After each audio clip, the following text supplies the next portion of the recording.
Karena kasih Tuhan yang luar biasa pada kita semua. Sehingga Dia mau menebus segala dosa kita.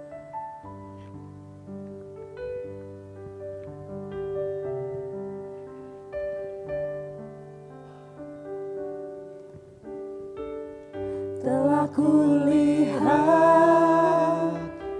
bukti kasih-Mu, Kau menderita gantikanku. Dengan darah-Mu Kau selamatkanku. Kini ku hidup menyenangkan-Mu. Terlalu besar kasih-Mu Tuhan. Terlalu besar kasih-Mu Bapa. Pengorbanan yang Kau berikan bagiku terlalu mahal.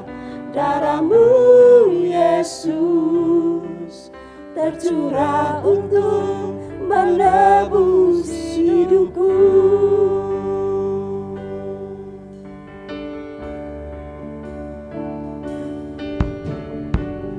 Telah kulihat bukti kasih-Mu, Kau menderita gantikanku. Dengan darah-Mu Kau selamatkan. Biarlah hidup kami boleh menyenangkan hati-Mu Tuhan. Hidup menyenangkan. Terima kasih Tuhan Yesus. Terlalu besar kasih-Mu Bapa.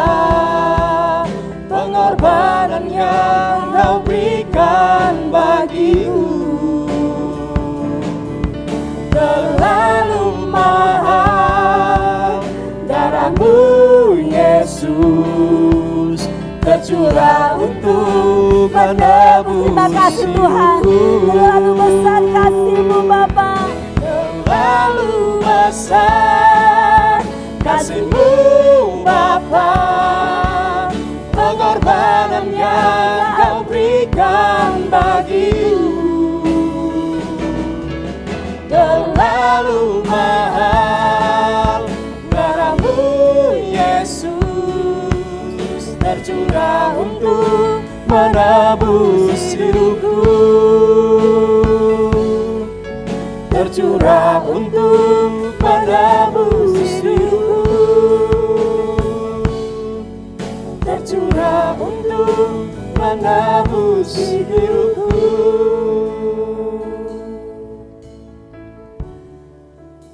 Tuhan Yesus yang bertahta di kerajaan surga, Tuhan terima kasih Tuhan, kami masih diberi kesempatan untuk berkumpul, untuk menaikkan puji-pujian hanya untuk-Mu ya Tuhan. Tuhan, sebentar kami mau mendengarkan firman-Mu Tuhan. Urapi hamba-Mu yang akan menyampaikan firman-Mu Tuhan. Kiranya firman-Mu selalu menjadi nafas di kehidupan kami Tuhan. Tuhan, kami siap mendengarkan firman-Mu. Terima kasih Tuhan, dalam nama Tuhan Yesus, haleluya, amin.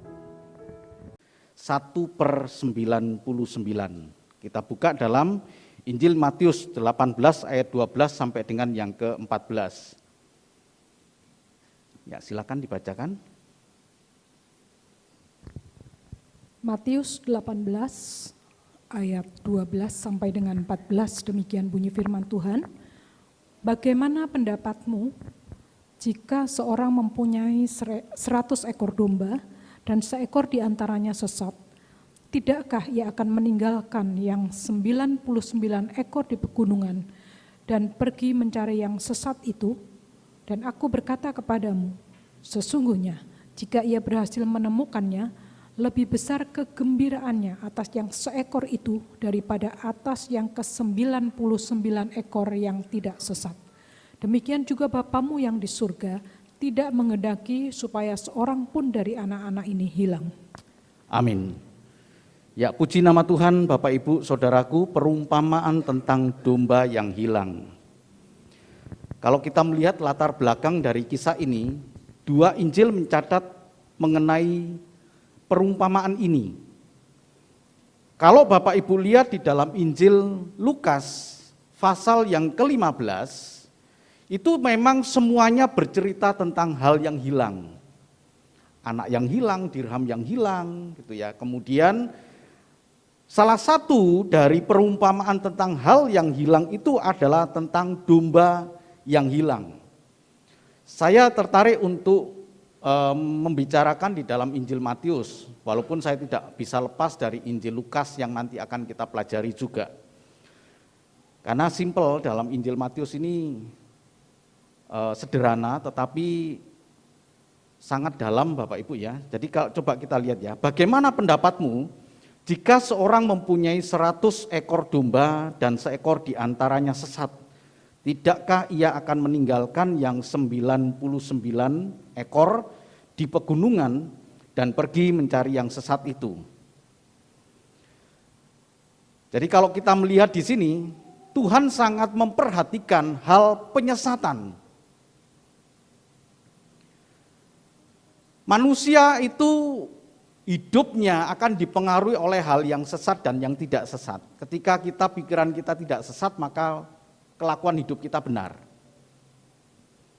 Tapi begitu kehidupan kita ini mulai kepada hal yang menyesatkan, sehebat apapun untuk menutupi Bapak Ibu Saudaraku akan kelihatan. Ini orang enggak benar. Penyesatan itu mempengaruhi kehidupan. Kalau kita lihat di dalam kisah ini, dalam Injil Lukas, itu disampaikan informasinya kepada siapa Tuhan Yesus berbicara tentang domba yang hilang ini. Dan dikatakan di situ orang-orang Farisi dan ahli-ahli Taurat yang sedang berbicara dengan Tuhan Yesus tentang domba yang hilang ini. Alasannya kenapa? Karena orang-orang Farisi dan ahli-ahli Taurat itu protes atas keakraban Tuhan Yesus dengan pemungut cukai dan orang berdosa. Begitu akrabnya Tuhan Yesus kepada orang-orang yang berdosa, sehingga saya menyebut di sini Bapak Ibu, ya, Yesus itu adalah sahabat orang berdosa. Tuhan Yesus itu adalah sahabat orang berdosa.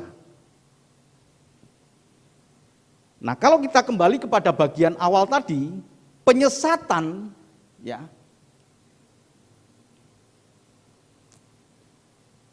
itu mempengaruhi iman.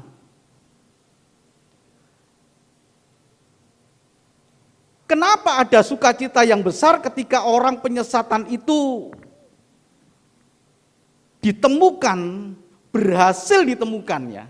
Jadi kata berhasil ditemukan itu menunjukkan bahwa orang yang disesatkan itu Bapak Ibu sulit untuk diubah.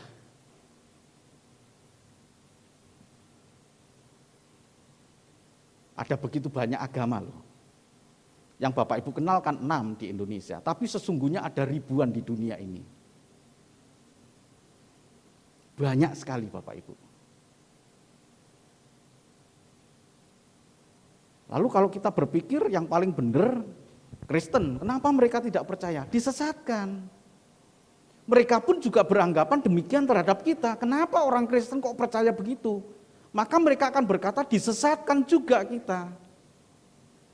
Jadi klaim-klaim demikian ini terjadi dalam kehidupan rohani di dunia ini Bapak Ibu. Jadi begitu sulitnya orang ketika disesatkan dan kemudian sekalipun disodorkan dengan begitu banyak fakta tentang kebenaran, mereka sudah terpaut dengan penyesatan itu. Kecuali kalau ada hal-hal yang betul-betul istimewa begitu ya, baru kemudian mereka itu mampu meninggalkan ajaran yang dia anggap benar tapi sesungguhnya sesat.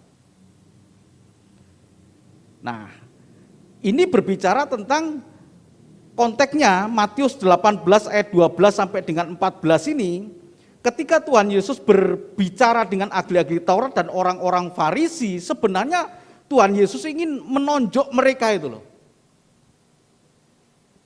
Kamu itu sesat. Kenapa 99 gitu ya?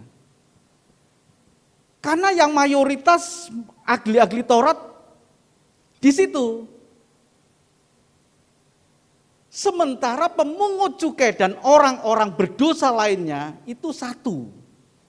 Jadi komposisinya hanya 1%. Kehidupan rohani dikuasai oleh mereka. Jadi kalau Bapak Ibu kita belajar secara hati-hati Bapak Ibu ya. Yang dimaksud dengan orang yang benar, dan aku berkata sesungguhnya jika ia berhasil menemukannya, lebih besar kegembiraannya atas yang seekor itu daripada yang 99 ekor yang tidak sesat.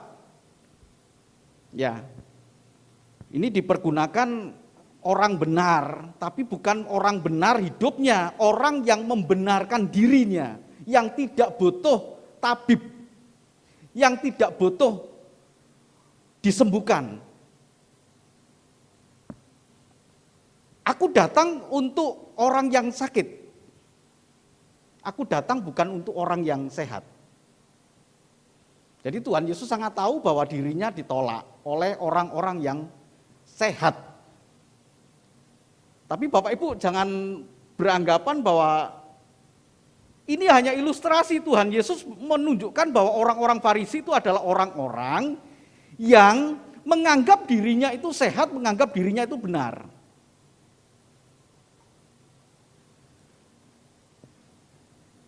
Jadi,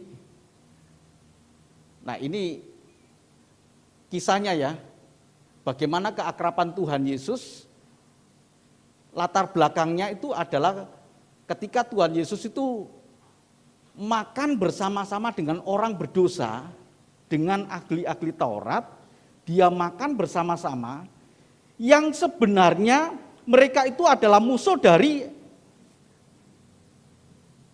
makan bersama-sama dengan pemungut cukai, yang sebenarnya pemungut cukai dan orang-orang berdosa ini, pemungut cukai ini kan Matius, ya, pemungut cukai ini adalah Lewi, tetapi Lewi punya banyak teman, dan kemudian mereka makan bersama-sama di rumahnya Matius, di rumahnya Lewi itu, dan suasana itu kemudian membuat tidak nyaman orang-orang Farisi, dia mempermasalahkan. Jadi perumpamaan tentang domba yang hilang itu berbicara tentang pemungut cukai dengan ahli-ahli Taurat.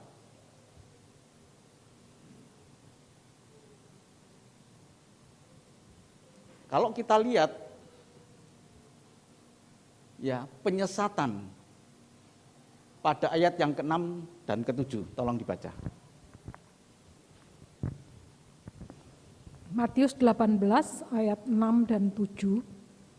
Tetapi barang siapa menyesatkan salah satu dari anak-anak kecil ini yang percaya kepadaku, lebih baik baginya jika sebuah batu kilangan diikatkan pada lehernya, lalu ia ditenggelamkan ke dalam laut. Celakalah dunia dengan segala penyesatannya.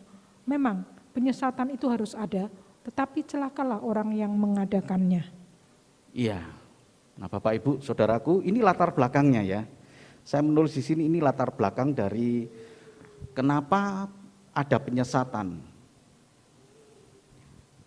Tetapi barang siapa menyesatkan salah satu dari anak-anak kecil ini yang percaya kepadaku, lebih baik baginya jika sebuah batu kilangan diikatkan pada lehernya lalu ia ditenggelamkan ke dalam laut. Celakalah dunia dengan segala penyesatannya. Memang penyesatan harus ada, tetapi celakalah orang yang mengadakannya. Keselamatan itu bisa dikaburkan, Bapak Ibu. Beberapa waktu yang lalu, yang sudah cukup lama saya menyampaikan ya, bahwa satu-satunya juru selamat kita itu adalah Tuhan Yesus Kristus. Tidak ada keselamatan di luar dari Kristus. Tetapi perlu Bapak Ibu renungkan, ada keselamatan di luar Kristen. Ya. Ketika seseorang itu menganggap bahwa eksklusif Kristen itu ya, akhirnya kemudian menganggap sehebat apapun, sesempurna apapun perbuatan kamu, tidak masuk surga loh. Padahal mereka sedang dalam penyesatan. Kenapa mereka tidak percaya? Karena mereka disesatkan.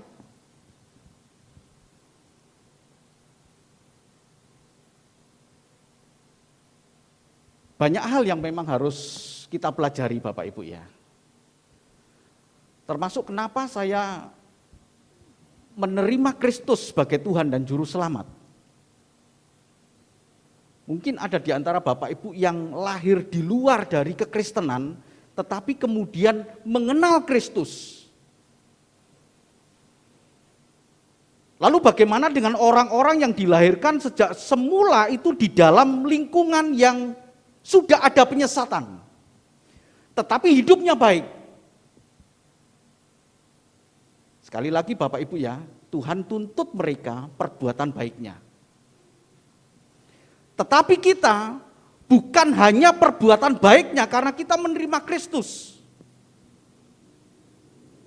Yang Tuhan tuntut bagi orang yang percaya kepada Tuhan Yesus adalah hidup seperti Kristus. Nah Bapak Ibu ya,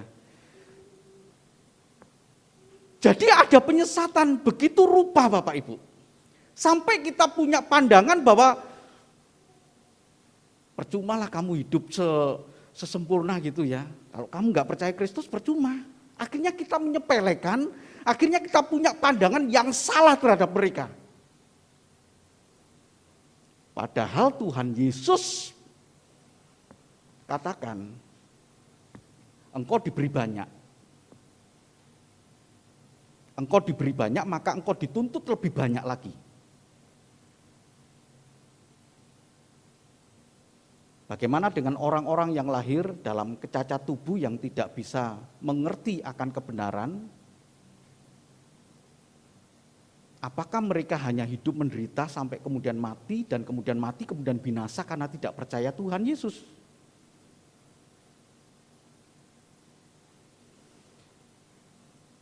Kita sudah disesatkan gitu loh.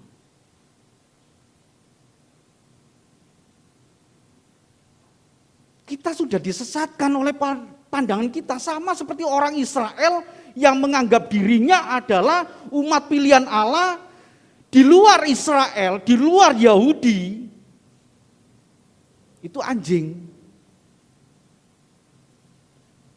Sehingga kalau Bapak Ibu lihat ada perempuan yang datang kepada Tuhan Yesus, yang dari mana itu?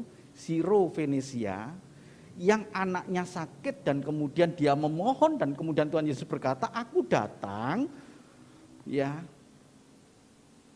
tidak layak kalau aku ini melemparkan roti kepada anjing gitu. Dan kemudian perempuan itu berkata, saya memang anjing makan remah-remah. Kenapa itu bisa terjadi? Karena pola pikir dari orang-orang Yahudi yang menganggap bahwa dirinya ini adalah umat pilihan Allah yang sangat spesial, sementara di luar dari mereka adalah anjing. Bahasa aslinya kan goyim. Ya, kemudian dipakailah oleh mereka di luar dari agama saya, kafir. Mereka tiru-tiru dengan pola pikirnya orang Israel. Intinya begini Bapak Ibu, begitu orang disesatkan, satu orang disesatkan dari 99 itu yang merasa dirinya benar, maka Tuhan Yesus katakan orang yang 99 ini tidak membutuhkan Tuhan. Maka Tuhan cari di situ.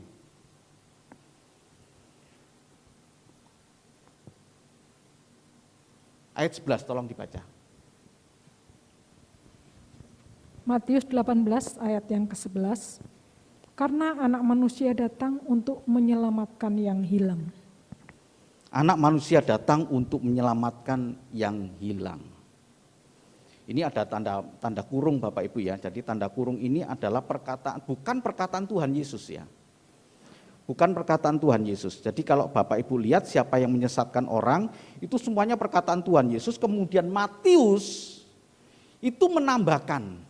Ya, jadi dalam tanda kurung itu ditambahkan. Kenapa? Karena konteks di ayat berikutnya itu berkata demikian, ayat yang ke-10. Ingatlah, jangan menganggap rendah seorang dari anak-anak kecil ini, karena aku berkata kepadamu, ada malaikat mereka di surga yang selalu memandang wajah Bapakku yang di surga. Perkataan ini adalah perkataan yang biasa dipakai untuk sebuah doa. Ya. Nah, karena umumnya setelah itu kemudian diikuti dengan kata-kata karena anak manusia datang untuk menyelamatkan yang hilang. Itu ditambahi oleh Matius. Jadi ada penambahan, ada penambahan yang tidak mengurangi dari esensi dari perkataan itu sendiri. Nah, kemudian saya ambil di sini bahwa tujuan anak manusia datang itu mencari yang hilang. Mencari yang hilang, mencari mereka yang butuh pertolongan, mencari mereka yang disesatkan. Itu tujuan dari Tuhan Yesus datang. Jadi kalau kita melihat betapa berharganya satu ini, ya, satu ini berbicara tentang pemungut cukai dan orang-orang berdosa.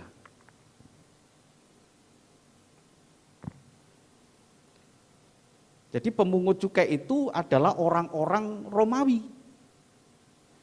Orang-orang Yahudi yang dipakai oleh orang-orang Romawi sehingga menjadi orangnya Romawi untuk memungut cukai. Nah, mereka ini dalam menjalankan tugasnya kemudian dimusuhi oleh orang-orang Yahudi sendiri. Sehingga orang-orang pemungut cukai itu dianggap sebagai orang-orang yang berdosa. Label bahwa orang berdosa bagi pemungut cukai itu sudah melekat Bapak Ibu.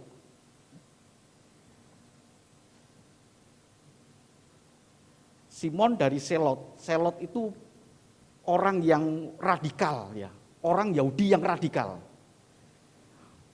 Murid Tuhan Yesus ada ya, Bapak Ibu ya. Murid Tuhan Yesus yang bernama Simon dari Selot itu adalah orang yang radikal yang memberontak terhadap orang Romawi. Bayangkan itu. Tuhan Yesus milih 12 murid, salah satunya adalah Matius pemungut cukai dan Simon dari Selot disatukan itu.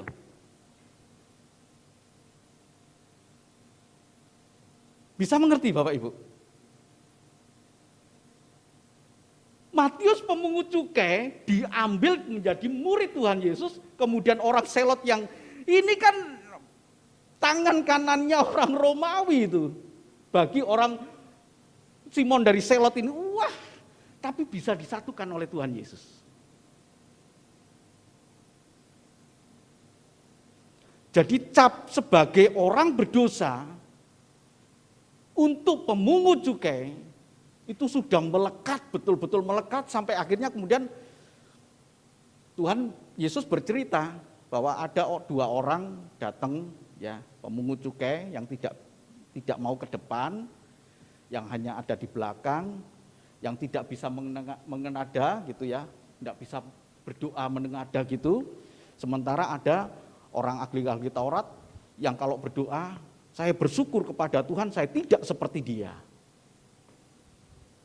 Sekali lagi bahwa kisah itu untuk menunjukkan bahwa pemungut cukai adalah orang berdosa.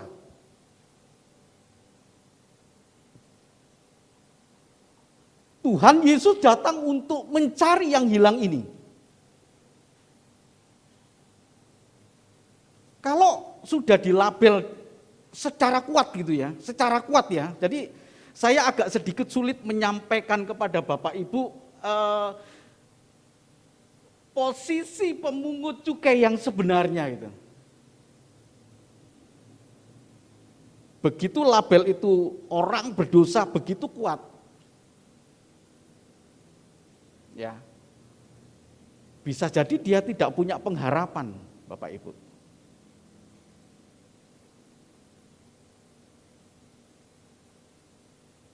Kalau kita sudah dicap, ya udahlah, bodo amat gitu ya. Dicap menjadi orang yang berdosa,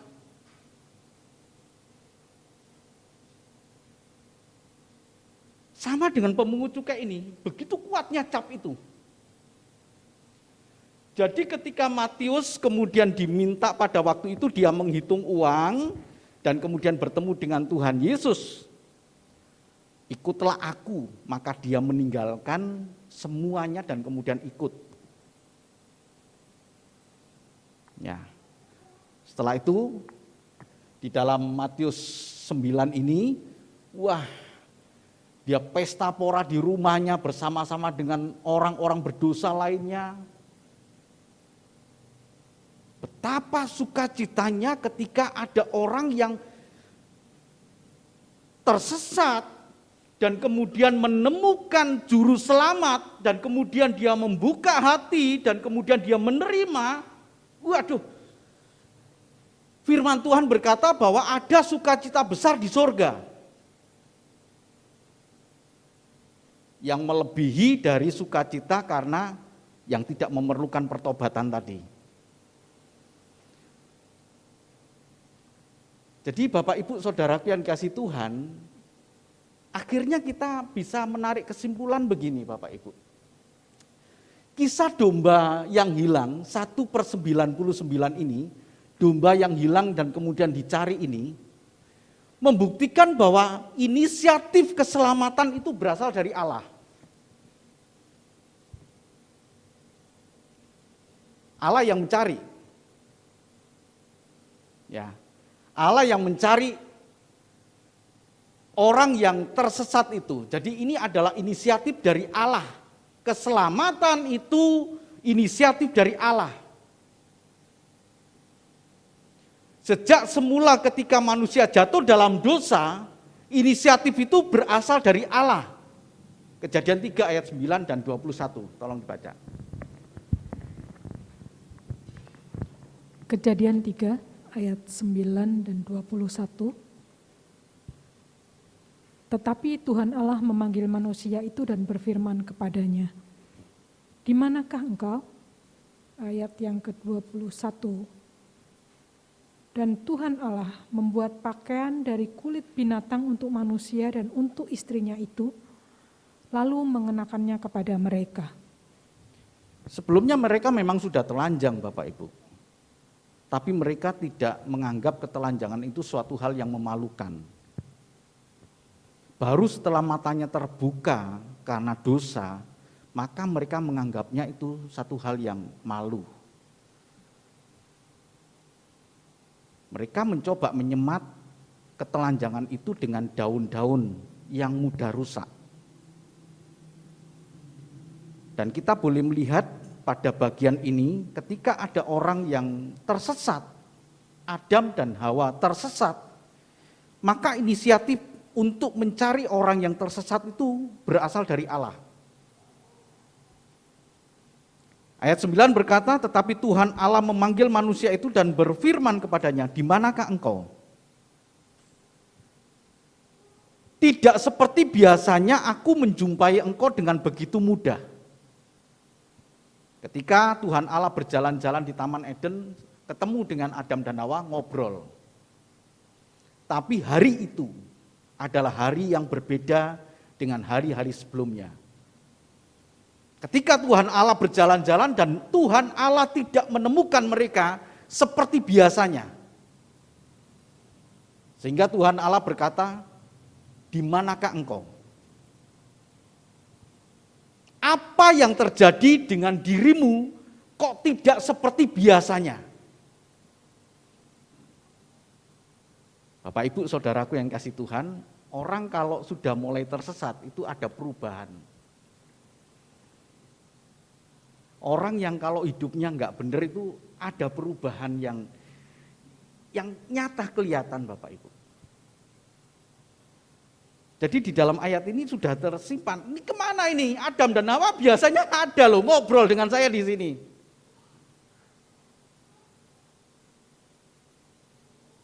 Tapi hari itu dia sembunyi. Ketika orang hidupnya tidak benar, dia akan mencoba menyembunyikan dirinya ketidakbenaran itu. Inisiatif dari Tuhan, tetap inisiatif dari Tuhan untuk menyelamatkan manusia yang sudah tersesat ini. Dan Tuhan Allah membuat pakaian dari kulit binatang untuk manusia dan untuk istrinya, lalu mengenakannya kepada mereka. Seterusnya kisah ini Bapak Ibu sudah sangat mengetahui. Dan kemudian Allah berfirman bahwa sejak manusia jatuh dalam dosa itu kemudian Allah berfirman di dalam ayat 22, sesungguhnya manusia itu telah menjadi seperti salah satu dari kita, tahu tentang yang baik dan yang jahat. Maksud dari ayat ini, ketika mereka jatuh dalam dosa, kemuliaan Allah dalam diri manusia itu hilang. Yang sekarang dia tahu kecenderungan hatinya itu berbuat dosa. Kalau dulu enggak, sebelum dia tahu tentang dosa, melakukan dosa, maka yang dia tahu adalah hal yang benar.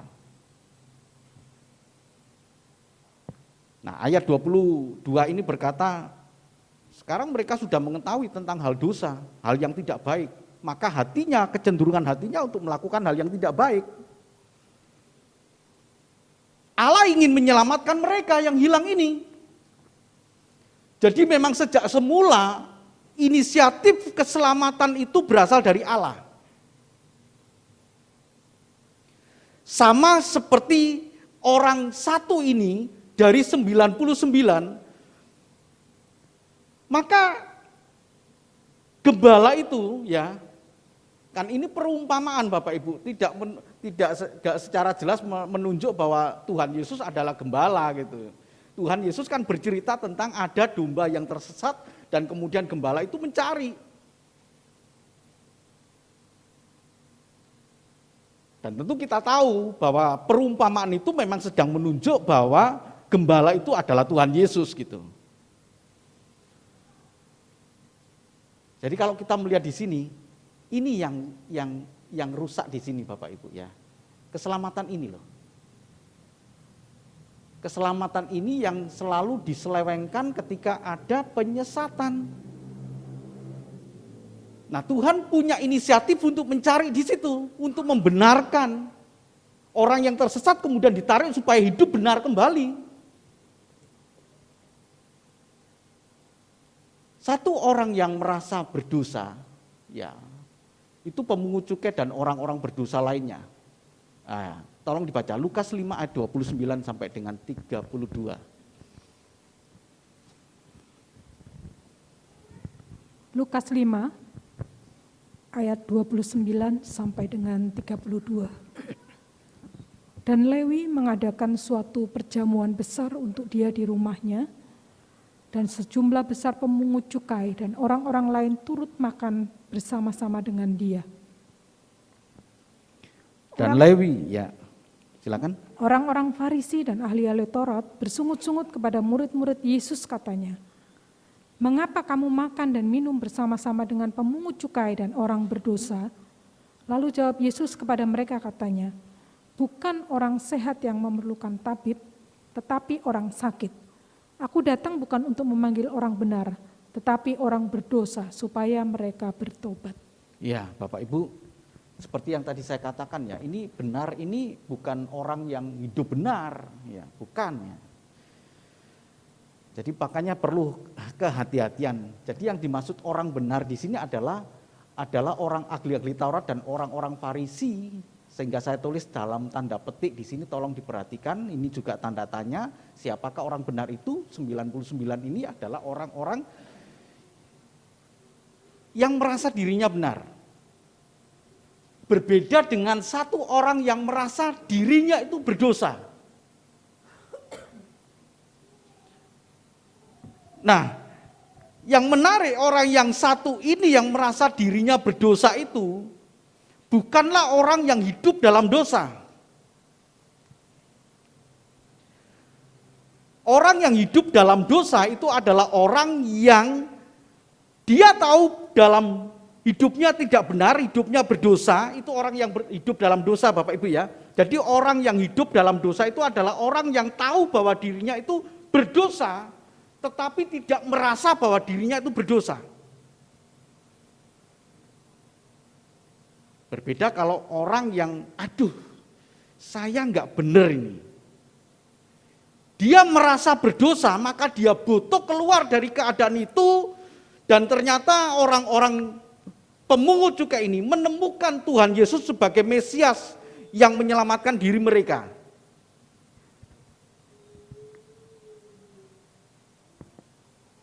Kalau hati nurani sudah parah Bapak Ibu ya, seperti kalau bejana itu kemudian ada keraknya ya, maka sulit untuk dipanaskan.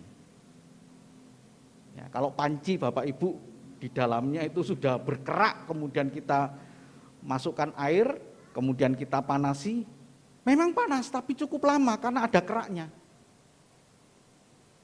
Begitu pula dengan hati nurani seseorang, kalau sudah berkerak dia akan berdosa tapi tidak merasa berdosa. Karena dia berdosa dan tidak merasa berdosa, maka dia tidak butuh juru selamat.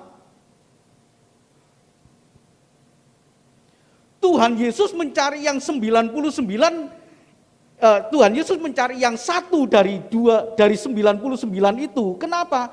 Karena yang satu ini merasa dirinya berdosa dan butuh juru selamat.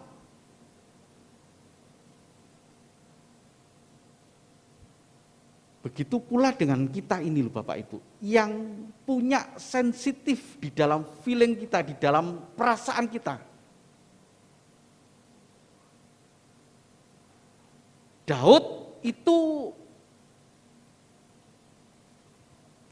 di akhir hidupnya melakukan dosa. Daud berkata kepada panglimanya, Yoab namanya, hitung semua pasukan. Kemudian ditegur sama panglimanya, jangan raja. Tidak baik. Tapi Daud kemudian tetap maksa untuk menghitung dan akhirnya kemudian dihitunglah semua pasukan yang siap perang itu. Di masa tuanya loh Bapak Ibu. Untuk apa? Untuk kesombongan Daud bahwa dia bisa punya angkatan perang yang hebat. Tapi begitu Daud setelah menghitung, dia punya sensitif di dalam diri dia, kemudian dia debar-debar. Akhirnya dia datang kepada Tuhan, aku berdosa kepada Engkau Tuhan.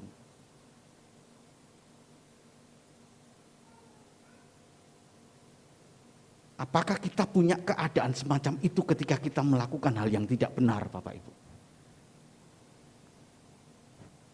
Atau nyaman saja, tidak merasa bersalah, tidak merasa berdosa?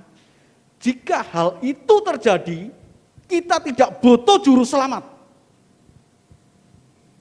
Berbeda dengan pemungut cukai dan orang-orang berdosa lainnya ini, yang tahu dirinya dicap berdosa, tetapi dia merasakan saya butuh juru selamat, dan akhirnya dia bertemu dengan Tuhan Yesus, dan firman Tuhan berkata dalam Lukas ini, mereka mengadakan pesta yang besar untuk keselamatan mereka ini. Saya baca ya dari ayat 27. Kemudian ketika Yesus pergi keluar, ia melihat seorang pemungut cukai yang bernama Lewi sedang duduk di rumah cukai. Yesus berkata kepadanya, ikutlah aku. Sekali lagi Bapak Ibu ya, ketika sudah dicap kamu berdosa, orang berdosa, dan kemudian ada orang datang, ikutlah aku. Udahlah, sekalian kepalang tanggung dan nyaman loh.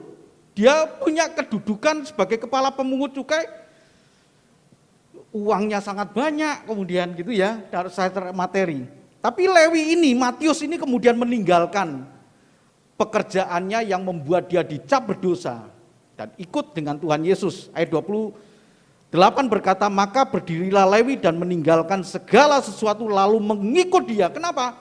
Dia merasa berdosa dan butuh juru selamat.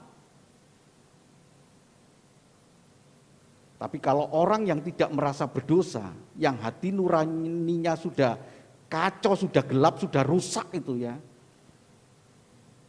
dia akan nyaman di dalam hidup dosa dia.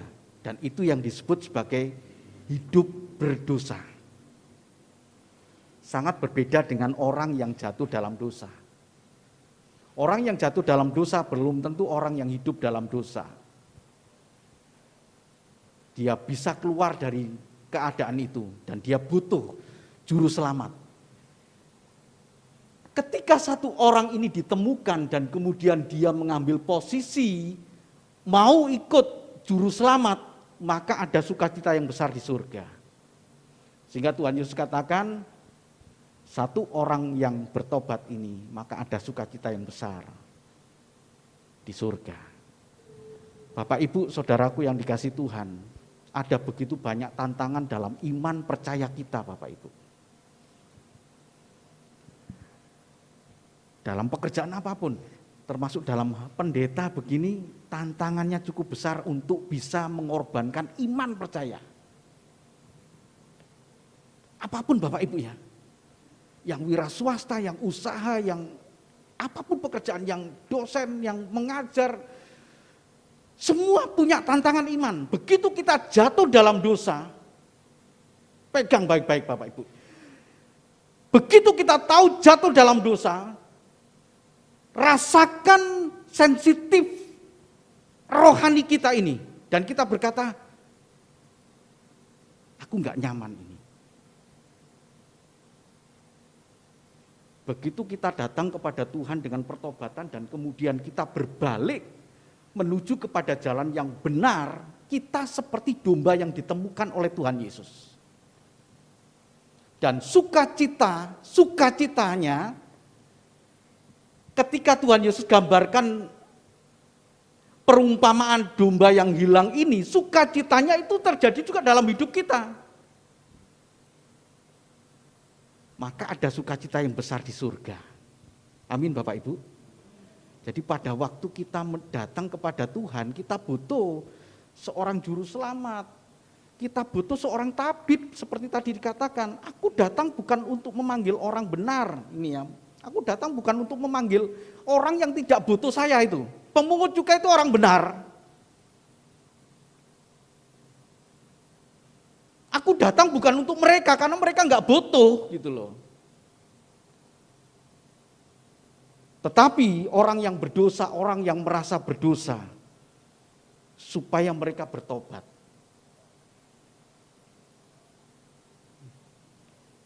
Bukan orang sehat yang memerlukan tabib, tetapi orang yang sakit. Pada waktu kita disesatkan oleh pikiran kita dan kemudian kita jatuh dalam dosa, kita ini seperti orang yang sakit.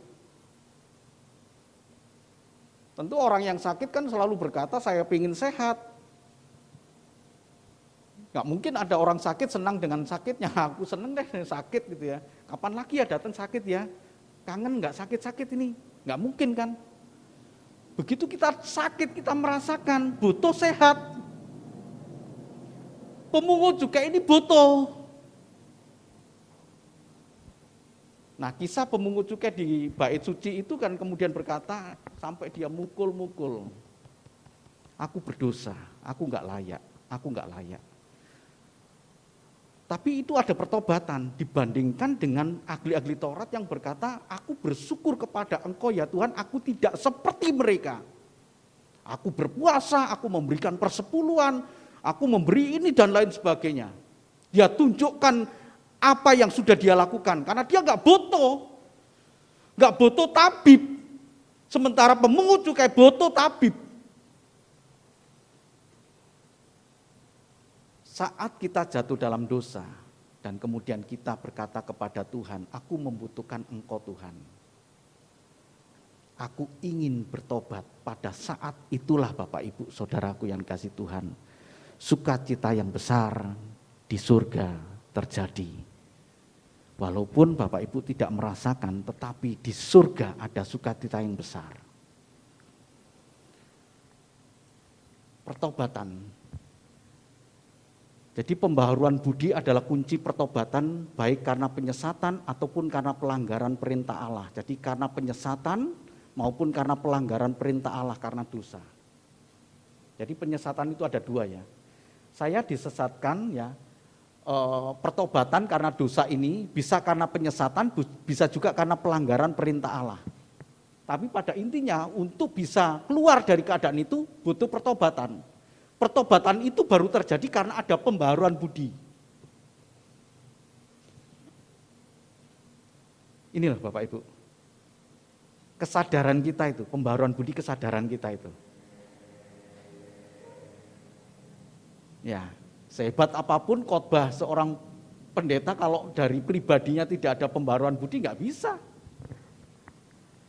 Akan terblok, akan tertolak terlebih dulu dari otak mereka itu. Tapi kalau kesadaran seperti pemungut cukai, dia mengalami pembaharuan budi atau dalam bahasa aslinya itu metanoia. Jadi pertobatan bukan dari ritual agama, tetapi dari hati yang penuh dengan belas kasihan.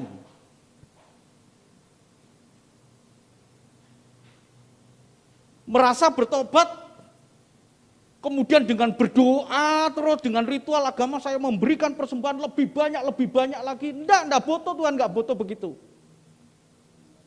Pertobatan tidak ditunjukkan dari ritual keagamaan, tetapi dari hati yang penuh dengan belas kasihan. Itu baru pertobatan Bapak Ibu. Jadi pertobatan itu tidak bisa dibayar dengan apapun, termasuk dengan persembahan-persembahan Bapak Ibu, dan kemudian Bapak Ibu berkata, saya sudah membayar dosa saya. Enggak, tidak bisa sama sekali. Sekalipun kita tidak memberikan persembahan, tetapi ada perubahan hati yang penuh dengan belas kasihan, disitulah pertobatan kita yang sebenarnya. Amin Bapak Ibu. Jadi Tuhan kita sangat bersukacita ketika domba itu ditemukan. Ya, Tuhan Yesus memberkati. Amin.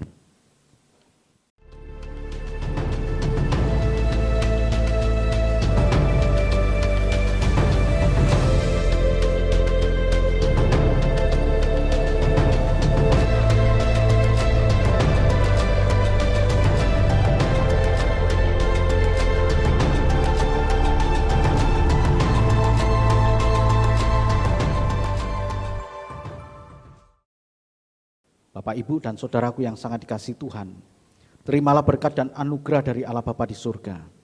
Kasih dan cinta Tuhan kita Yesus Kristus, anaknya yang tunggal, penghiburan kekuatan dari kuasa Roh Kudus, menyertai kita mulai saat ini, esok bahkan sampai Maranatha Tuhan Yesus datang menjemput kita.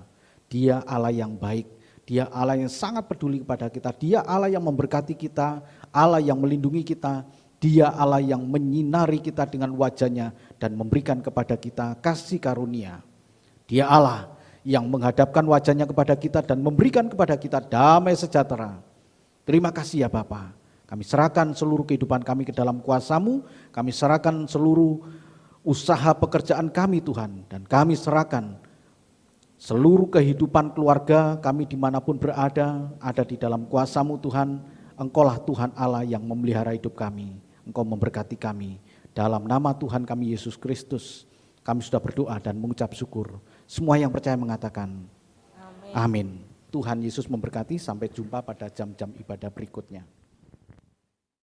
Darah-Mu Yesus tercurah untuk menebus hidupku, tercurah untuk